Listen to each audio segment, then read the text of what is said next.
මේ තමයි ඉංග්‍රීසි භාෂාවේ සිම්පල් ප්‍රසන්ට් ටෙන්ස් සරල වාක්‍ය හදන ලේසිම ක්‍රමය.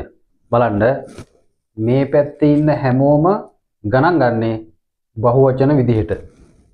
I එක්කෙනෙක් වුණාට ඉංග්‍රීසි භාෂාවේදී ගණන් ගන්නේ බහුවචනයක් විදිහට.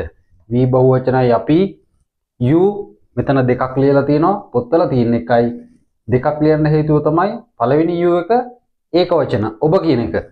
දෙවෙනි you එක ඔබලා කියන එක ඔයාලට පහසුවෙන් තේරුම් ගන්න පුළුවන් විදිහට.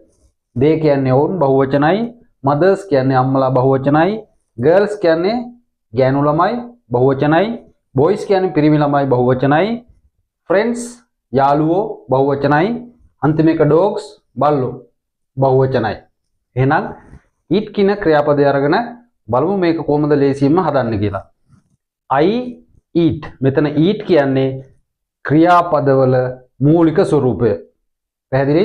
ඔයාලා දන්නවා V1 කියලා කිව්වා මතකයිනේ. right. V1 කියන්නේ ක්‍රියාපදයක මූලික ස්වරූපය. බහුවචන කතෘපදත් එක්ක. කතෘපද කියන්නේ වැඩේ කරන කෙනා, ක්‍රියාව කරන කෙනා. ඒගොල්ලෝ බහුවචනයි නම් ක්‍රියාපදය අනිවාර්යයෙන්ම මූලික ස්වරූපයෙන් තියන්න ඕන V1. පැහැදිලි? right අපි හදලා බලමු.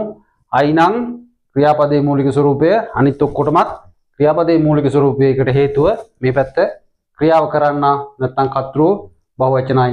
කතෘට ඉංග්‍රීසියෙන් කියනවා සබ්ජෙක්ට් කියලා. ඔන්න සබ්ජෙක්ට් 10ක් තියෙනවා. ඉක්මනට හදමු වාක්‍ය 10.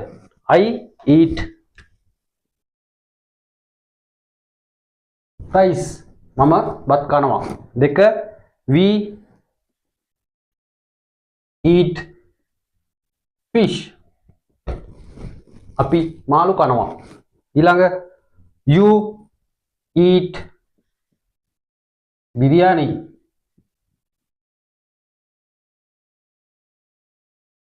ඊළඟ දෙවෙනි you එක you eat beans. ඔයා බොංචි කනවා. ඊළඟ they eat potatoes.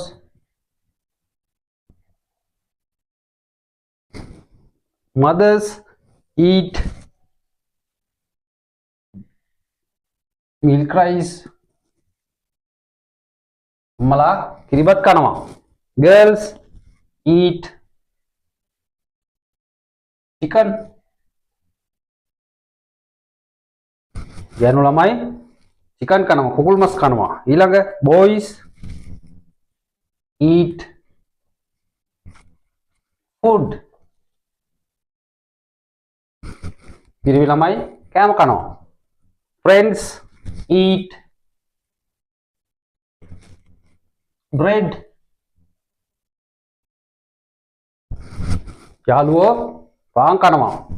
dogs eat meat. එක ක්‍රියාපදයයි වාක්‍ය 10යි.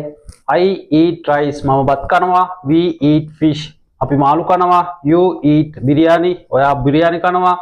you eat beans ඔයා බොංචි කනවා. they eat potatoes ඒගොල්ලෝ අල කනවා.